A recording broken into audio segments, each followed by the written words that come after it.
Inconscientemente, tenemos muchas preguntas que a veces por falta de respuestas no nos las hacemos para sentirnos tranquilos con nosotros mismos.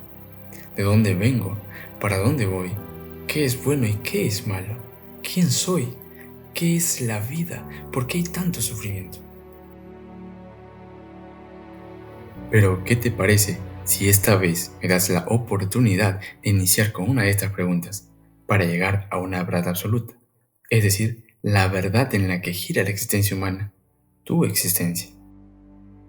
¿Te has preguntado por qué tienes derechos o por qué hay normas o leyes que nos dicen cómo debemos de comportarnos? Pues estas leyes se basan en qué está bien y qué está mal.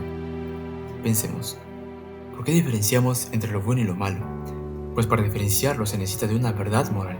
El ser humano hizo sus leyes basándose en una verdad moral, con el cual nacemos tú y yo. Seguramente te estarás preguntando, ¿a qué entraría el tema de Dios? Pues sí, esa verdad moral del ser humano es Dios. Si Dios no existiera, entonces la verdad moral en la que nos basamos para diferenciar el bien y el mal tampoco existiría. Por lo tanto, la maldad no existe y todo estaría permitido. Es una gran contradicción, ¿cierto? Incluso podemos decir que cada uno de nosotros tiene la ley de Dios escrita en nuestro corazón, en nuestras conciencias, en nuestras mentes. Por ello, a veces nuestros propios pensamientos nos acusan de que no estamos haciendo lo correcto. Otra cosa es que intentes justificarte para sentirte bien contigo mismo. Pues sabemos que el ser humano nace con una conciencia, porque nosotros fuimos creados a imagen de Dios, para reflejar su grandeza en nosotros. Fuimos creados como seres eternos. Teníamos una relación significativa con Dios. Vivíamos amándolo, confiando en Él. Teníamos una relación plena y sincera con Dios. Además, todo lo que Él creó dijo que era bueno. Espera, si Él dijo que todo era bueno, pues eso no se ve en el mundo de hoy. Algo sucedió en el momento de la creación.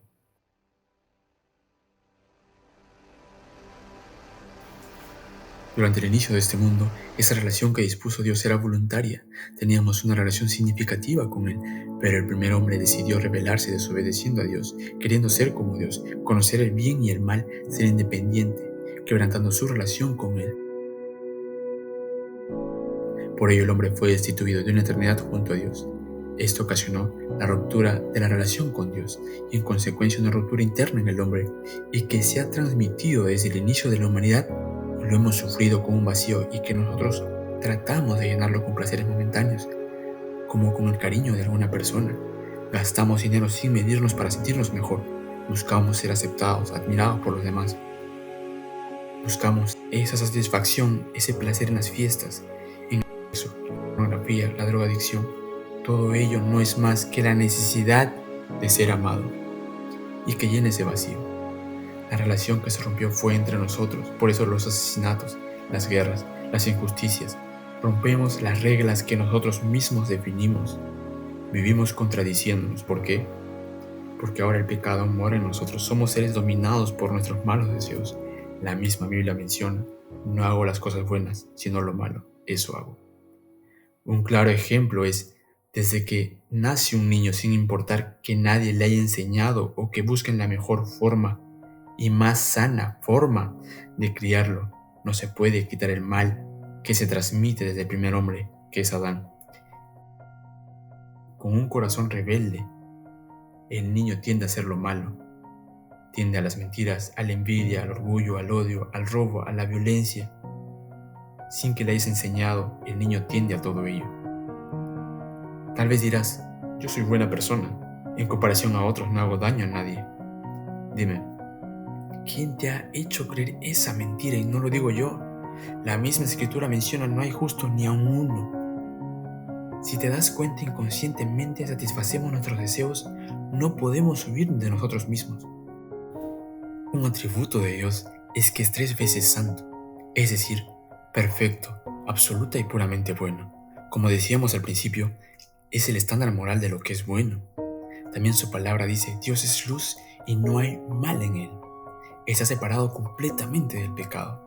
Aborrece el pecado, por lo tanto no podemos acercarnos a él porque estamos llenos de maldad. Por ello, huimos o evitamos siempre el tema de Dios. Inconscientemente somos culpables ante Dios. Somos culpables de todo pecado que habita en nosotros. ¿Qué es el pecado? El pecado es más que nada un asunto interno en el corazón, una actitud de rebeldía contra la ley de Dios. Porque dices tú, Dios, no me importa tu ley, soy ley para mí mismo, es decir, yo decido cómo haré las cosas, yo decido qué está bien y qué está mal. ¿Sabes algo? Somos igual de culpables que un asesino. Si con un simple pensamiento hayas deseado el mal a alguien, este pensamiento es suficiente para que quebrantes la ley de Dios. Porque un árbol y una semilla, es decir, un acto y un pensamiento son lo mismo en esencia ante Dios. No existe un nivel de gravedad. Recuerda esto. Dios es santo. Tal vez también me dirás, pero Dios es bueno. Sí, Dios es bueno, pero en esa bondad está su misericordia, pero también su justicia. Al ser justo condena el pecado, y tú bien debes de saber lo que un juez justo haría, que es condenar la injusticia. Ahora bien, sabiendo que nosotros tenemos el pecado en nuestro interior, todos estamos condenados por su justicia, y si vemos cómo el mismo Dios nos dice en su palabra, todos hemos pecado. Por tanto, todos estamos destituidos y lejos de vivir una eternidad con Dios. Y al ser un Dios justo nos dice, el pago por el pecado es la muerte. No solo la muerte física, sino también la muerte eterna del espíritu, que es lo que somos en esencia. Esta es la ira de Dios. Esta última muerte es la separación eterna que tendremos de Dios después de morir físicamente. A un lugar, sí, tal vez lo hayas escuchado, infierno.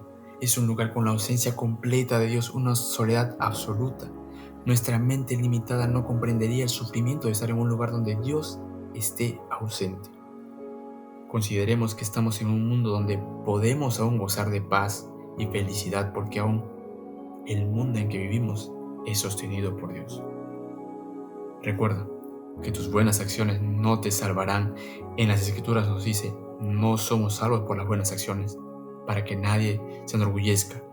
Tendríamos que tener una vida perfecta para no ser condenados, y eso no es posible, porque somos esclavos del pecado. Hasta aquí estamos perdidos. No hay manera de huir de tal condenación y de acercarnos a Dios directamente. Pero sabes, nuestro justo Dios es amor, y en su inmenso amor hizo algo tan grande, tan sorprendente que las maravillas del mismo universo no se compararían. Se despojó de su trono y se hizo hombre a través de su Hijo Jesús. Vivió la vida que tú y yo nunca podríamos vivirla. Fue perfecto, sin pecado. La condena entró por la desobediencia de Adán, un hombre que no nació en pecado. Por lo tanto, se necesita otro hombre que fuera perfecto para enmendar esta condena. Fue Jesús, el segundo Adán, que no nació en pecado. Por ello, fue el sacrificio perfecto para enmendar esta condena. Y siendo inocente de cualquier maldad, tomó nuestro lugar. Es decir, recibió la justicia. ¿Quieres tener más detalles de esto? Deja que mi amigo médico científico, Dr. Alexander, te lo explique. Jesús fue flagelado antes de la crucifixión. ¿Sabe lo que pasa en una flagelación romana? Sí, la persona es azotada con un látigo. No azotada. Es golpeada y desfigurada salvajemente. Pero el látigo de cuero... Mango de está madera, trenzado correas de con cuero, bolas de metal, y fragmentos de fragmentos hueso. La piel de la espalda de Jesús se hubiera reventado. Hasta los músculos y tendones habrían quedado expuestos. Así que la flagelación en sí habría dejado a Jesús en estado crítico debido a una severa pérdida de sangre. Y por eso se desmayó bajo el peso de la cruz que los romanos le obligaron a llevar. Bien, entonces, ¿es posible que Jesús sobreviviera el ser clavado en la cruz? Sí, es posible, pero eso no es nada en comparación con lo que sufre durante una crucifixión. Es una muerte lenta y atroz por asfixia. Venga conmigo. El trauma de los músculos de su pecho le habrían cerrado los pulmones a la posición de inhalar. Así que para poder exhalar habría tenido que empujarse hacia arriba usando sus muñecas y pies clavados, raspando su espalda destrozada contra la madera de la cruz. Y luego volver a bajar para poder volver a inhalar, lo cual habría tenido que hacer una y otra vez, hasta que el agotamiento se lo impidiera y luego, inevitablemente, Habría muerto. la crucifixión de Jesús es uno de los acontecimientos más atestiguados de la civilización antigua.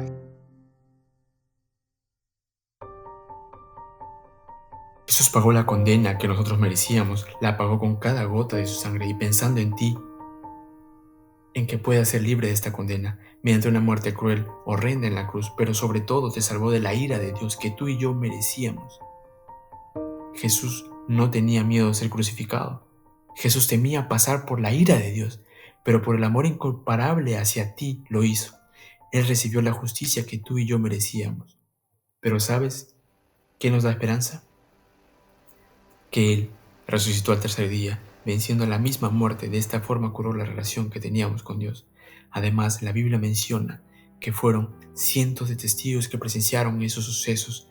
Ahora hay un solo camino, que es Jesús. Podemos acercarnos a Dios a través de Él, para que pueda perdonar nuestros pecados. Como dice su palabra, Dios nos amó a tal grado que entregó a su Hijo unigénito para que todo aquel que en Él crea no se pierda y sino tenga vida eterna. Ahora hay una nueva esperanza. Es que si creemos en Él, cuando partamos de este mundo seremos salvos de una muerte espiritual, con una vida plena y eterna junto a Él, sin problemas, sin dolor, sin sufrimiento. Si te das cuenta, para ser salvo solo necesitas tener fe, poner tu fe en Jesús. Dios nos dice en su palabra, si confiesas con tu boca que Jesús es el Señor y crees en tu corazón que Dios le levantó de los muertos, serás salvo. Vivimos en un mundo con realidad líquida, es decir, que cada uno de nosotros, incluyéndote, tenemos nuestra versión de qué es verdad. Pero si cada uno tiene una verdad, eso quiere decir que hay muchas mentiras. No puede existir varias verdades. Solo una verdad universal. Hemos dado forma o creado a un Dios a nuestra comodidad, es decir, que tomamos el control de cómo queremos que sea Dios en nuestra mente para que no nos juzgue. Pero ahora sabes que no es el Dios que la Biblia menciona. Hoy sabes la verdad, no la ignores. Nada de lo que sucede es por casualidad. Dios es soberano, su amor y su misericordia es más grande de lo que puedes imaginar, porque Él te creó y por su gracia hoy quiso que veas este video. No quiere que recibas esa condena de vivir separado de Él por la eternidad. Quienes lo reciben y creen en Él les dio el privilegio de ser hechos hijos de Dios. Espero lo medites y no ignores tu eternidad, porque no sabemos cuándo dejaremos de existir. Si deseas entregar tu vida hoy, en lugar en donde estés, en donde sea, porque Dios es omnipresente, está en todo lugar, puedes hacer el siguiente ejemplo de oración, pero puedes decir lo que tú sientas, con un corazón sincero. Señor Jesús, reconozco que soy pecador. Perdóname por vivir una vida conforme a mi conveniencia. Y me arrepiento de mis pecados.